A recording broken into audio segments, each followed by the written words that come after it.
ste to već pripremili. Ukoliko niste, molim vas da pripremite vaše sveske iz srpskog i vaše pernice.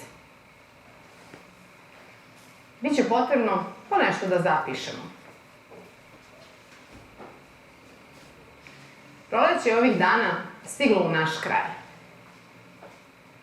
I zato će danas naziv našeg časa biti Proleće je stiglo u moj kraj.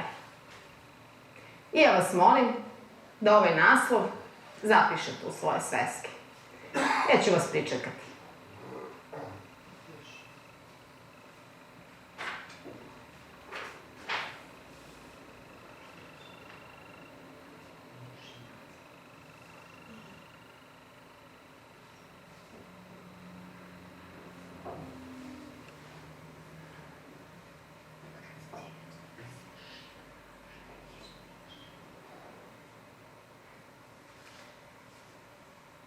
Ukoliko ste naučili i pisana slova ćirilice, možete pisati pisanim slovima.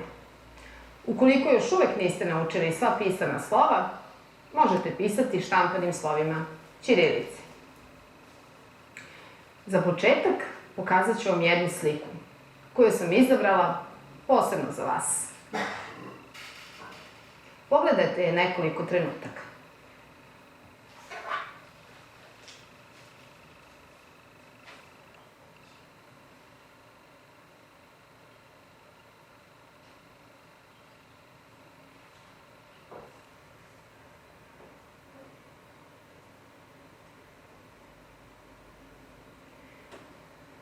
Sada ćemo zajedno pažljivo pogledati ovu sliku i primetiti šta je to na njoj sve naslikano.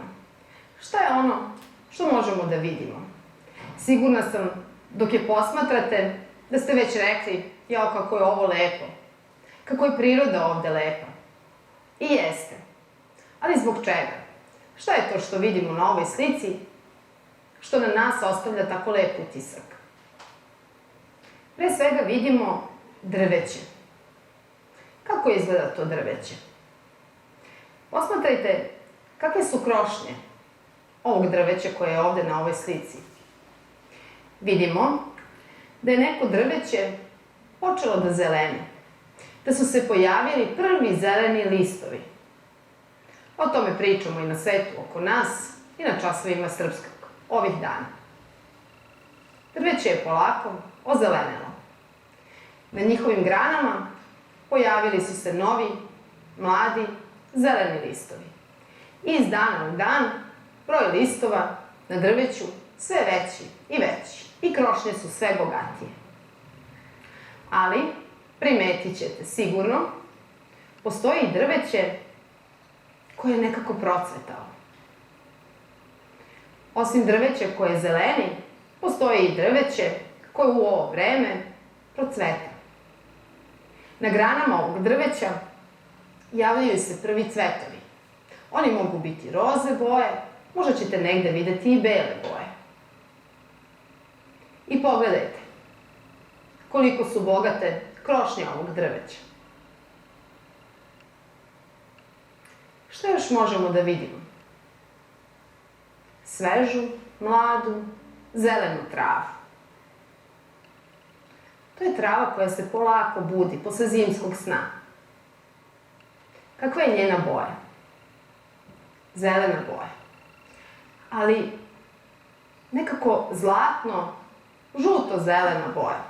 Šta mislite zbog čega? Tako je. Zbog sunca koje svojim zracima obasjava travu. Tako da možemo da kažemo da je trava nekako zlatno-zelene boje. Okupana suncem. Šta još vidimo na ovoj slici? Možemo da zamislimo da je ovo neko jezero. I da se na površini vode preslikava krošnja drveća.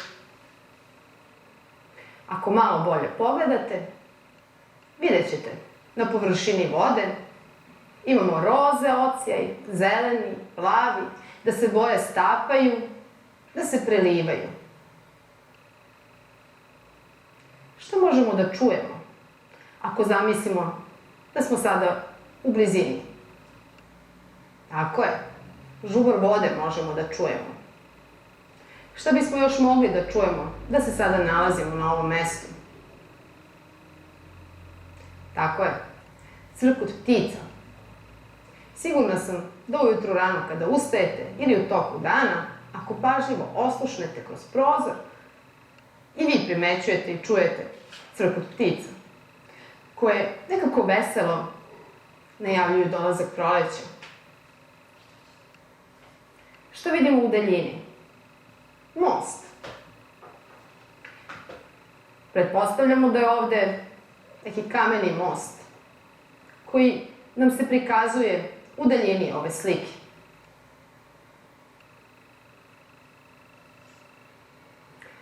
Ako bismo dalje nastavili da gledamo ovu sliku, mogli bismo da primetimo još mnogo detalja i da nastavimo da je opisujemo. Da je opisujemo. Ne znam da li ste čuli za tu reč, opisivanje, i šta ono znači. Opisivanje je u srpskom jeziku slikanje rečima. Kao što ste videli, ovde je slikar bojama, četkicom oslikao prirodu. A mi u srpskom jeziku nemamo četkice i boje, priznaćete. Ali imamo reči, imamo olovke kojima možemo da ih zapišemo. Opisivanje je slikanje rečima. Sada uzmite svoje olovke, preskočite jedan red posle naslova i zapišite ovo. Opisivanje je slikanje rečima. Ne zaboravite da na početku napišete veliko slovo i na kraju rečenice tačku. Da ponovim još jednom. Opisivanje je slikanje rečima.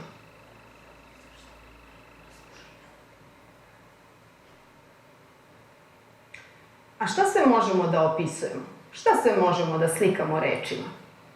Možemo da opisujemo izgled stvari, svih predmeta koji nas okružuju, koje se nalaze sada pored vas.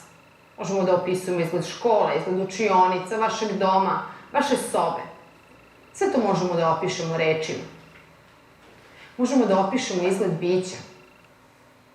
Možda ste već i pisali neke rečenice o tome kako izgleda vaša mama, vaš najbolji drug, vaša soba, vaš ljubimac. Možemo da opisujemo izgled prirode, kao što smo malo pre uradili uz pomoć slike. Prostor koji nas okružuje, sve ono što vidimo, rečima možemo da opišemo i zvukove koje čujemo. Bilo da su oni iz prirode ili iz nekog drugog prostora. Možemo da opisujemo mirise koje osjećamo, boje koje vidimo.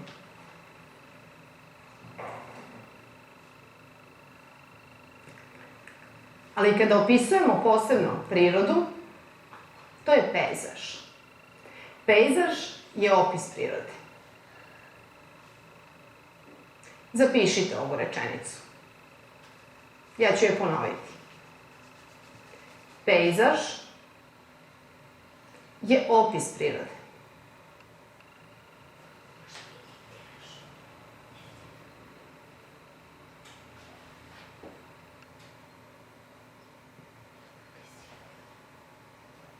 Još jednom ću ponoviti.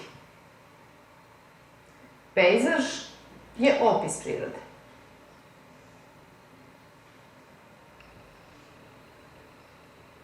Vi ćete možda sada meni reći, lako je slikaru da naslika sliku kada on ispred sebe ima onako lep prizor, sve ono što može da vidi. Kako ćemo mi da dočaramo prirodu ako je možda ne vidimo tako lepo? I kako da se setimo svih reči kada smo mi još prvaci? I bogatimo rečnik i svakog dana naučimo još po neku reč. Kako da sve to što zapišemo bude lepo rečeno? Tu će nam pomoći neka pitanja, neke rečenice. Prvo Prvo pitanje koje nam tu može pomoći je šta znači da se proleće budi? Kako bismo to objasnili? Razmislite malo. Tako je, već vas čujem da pričate. Dolaze ptice selice, lišće zeleni, nekako priroda se budi iz zimskog sna. Tako je, tako možemo da najavimo dolazak proleća u našem kraju. Da se priroda u proleće budi. Mnogo više životinja možemo da vidimo, mnogo više zvukova da čujemo i mnogo više boje i mirisa da vidimo i osetimo. Kako izgleda proleće u tvom kraju? Ovih dana slobodno pogledajte kroz prozor, kroz svoje terase, balkone, obratite pažnju. Šta se dešava u kraju koji vidite? Šta je sve ono što vidite i što možete da zapišete? Sećate se, na času srpskog jezika, odnosno sveta oko nas, govorili smo o tome koji su vesnici proleća. Pažljivo ste slušali i gledali, znam sigurno. Vesnici proleća, ako se setimo, spominjali smo visibabu, ljubičicu, kukurek, jagorčevinu, maslačak, bela rada, sve su to vesnici proleća.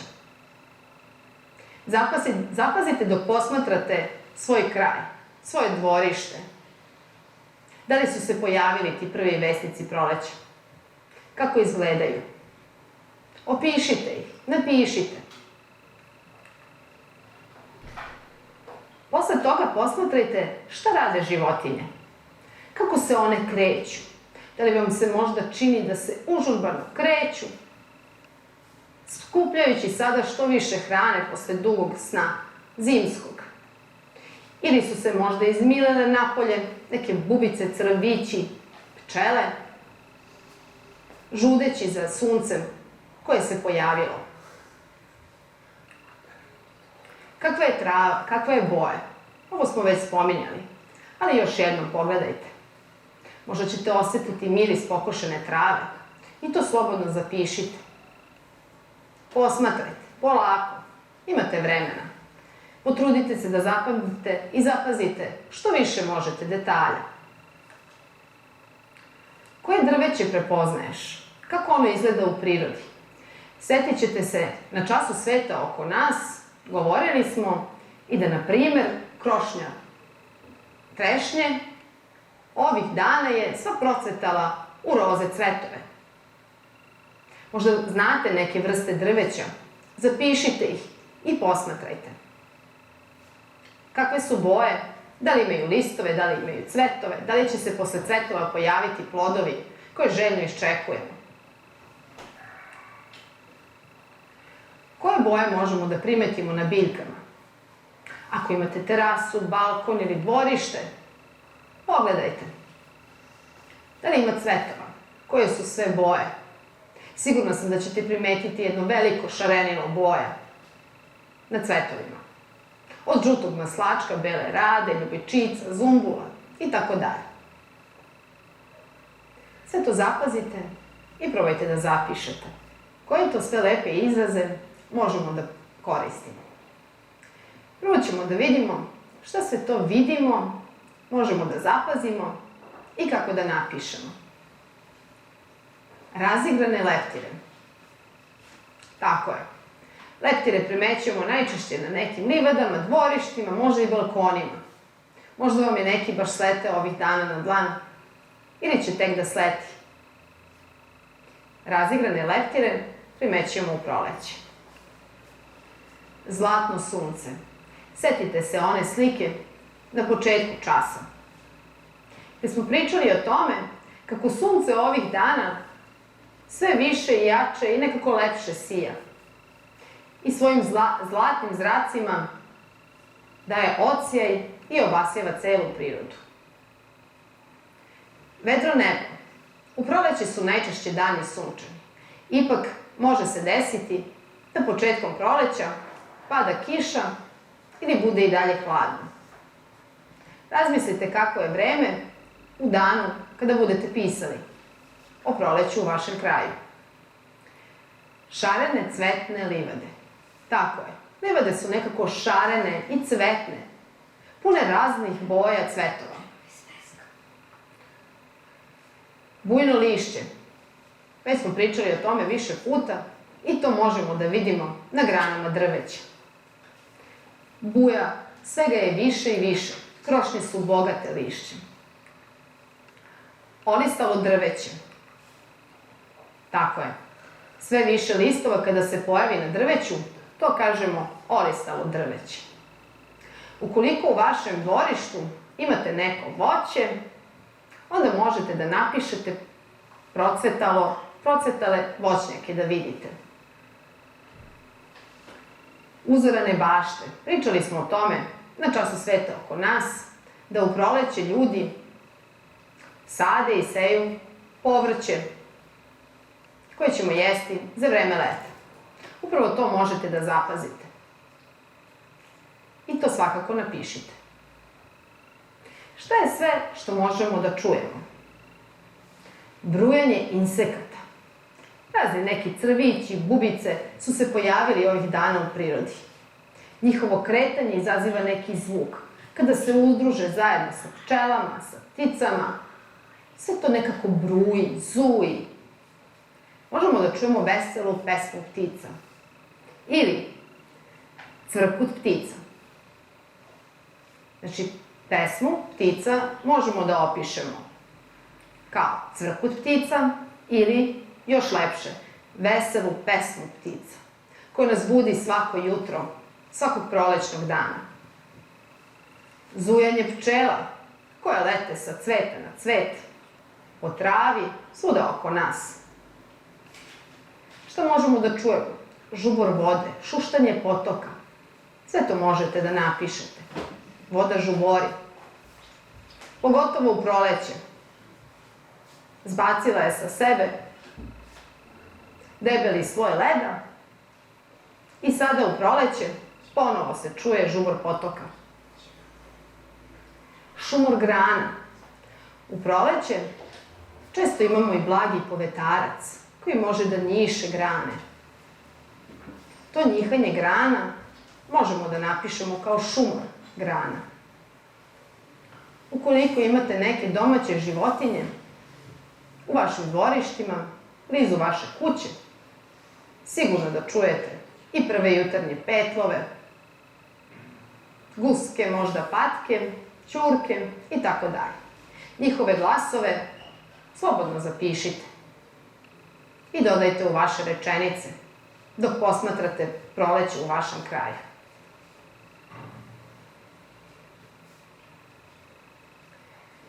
Kada smo posmatrali proleće i kada smo osmislili rečenice koje želimo da napišemo, potrebno je da se prisetimo nekih pravila pisanja.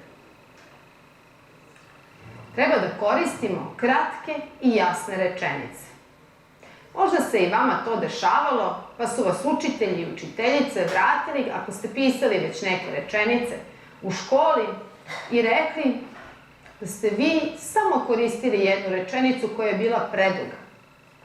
I čitajući tu vašu rečenicu od početka do kraja, i vi sami i mi koji čitamo smo zaboravili šta ste hteli da kažete. Neka rečenice budu kratke i jasne. Već ste pričali o tome da ih ne počinjete uvek istom rečenicom. Često koristite reči i onda, i onda, i onda. Izbegavajte to. Potrudite se. Znam da ćete uspeti. Rukopis treba da bude uredan. Šta to znači? Možda nekada kada pogledate vaše sveske malo unazad, vidite da ni vi sami ne možete da pročitate šta ste napisali. A tek vaši roditelji, učitelji se možda još nekako i snađu. Nigde ne žurite. Polako. Neka slova budu pravilno napisana, bilo da pišete štampanim ili pisanim slovima. I uvek proverite da li vi sami možete da pročitate to što ste napisali. Ako ni vi ne možete da pročitate, pa zamislite koju će muku imati vaši učitelji kada budu pregledali domaći zadatak. Pravilno piši veliko slovo. O tome smo razgovarali na prethodnim časovima. Veliko slovo koristite na početku svake rečenice. Ukoliko pišete ime vašeg grada ili sela ili reke koja protiče kroz vaše mesto, sve se to piše velikim početnim slovom. Na kraju rečenice stavi odgovarajući znak. Na prethodnim časovima ponavljali smo i šta je upitnik, uzvičnik, tačka i kada ih koristimo. Sada ću vas zamoliti da ova pravila napišete u vašim sveskama. Ja ću ih još jednom polako ponoviti. Pravila prilikom pisanja. Koristi kratke i jasne rečenice.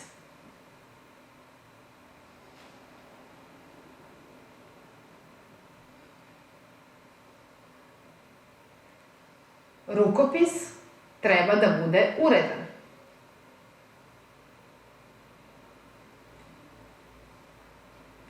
Pravilno piši veliko slovo.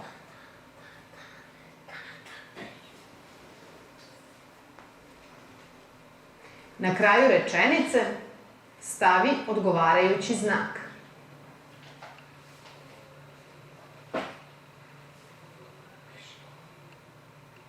Još jednom ću ponoviti pravilo. Koristi kratke i jasne rečenice. Rukopis treba da bude uredan. Pravilno piši veliko slovo. Na kraju rečenice stavi odgovarajući znak.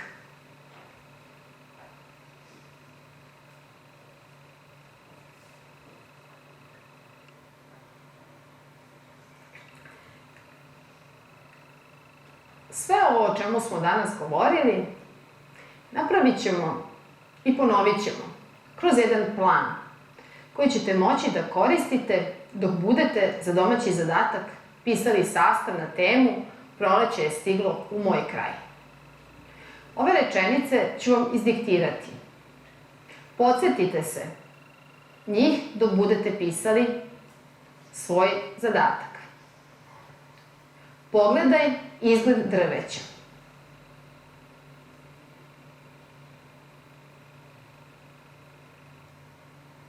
Setite se kako izgledaju listovi, da li ima cvetova na drveću.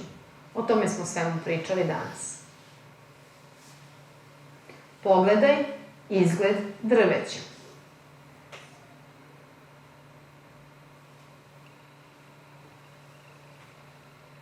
Opiši boje koje primećuješ na biljkama. Sjeti se tu vesnika proleća,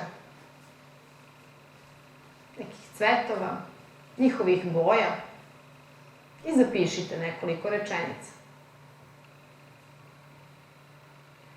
Koje zvukove čuješ?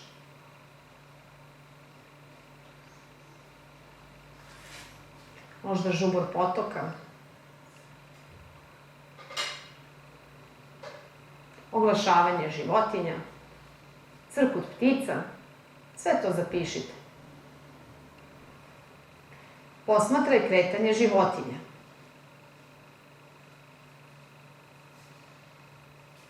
Šta životinje radi u proleće?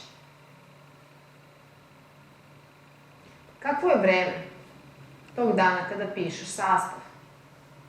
Da li je vedro, da li je sunčano, možda baš tad bude kiša. Posmatraj i zapiši. Još jednom ću pročitati plan za pisanje sastava. I za kraj još jednom da ponovim da je vaš domaći zadatak da napišete nekoliko rečenica na temu Proleće je stiglo u moj kraj. Sigurna sam da ćete biti uspešni i da će vaše rečenice i vaši sastavi i opisi izgleda vaše kraja u proleće biti odlični. Vaše domaće zadatke pošaljite vašim učiteljima. A mi se vidimo na nekom od sledećih časova. Doviđenja!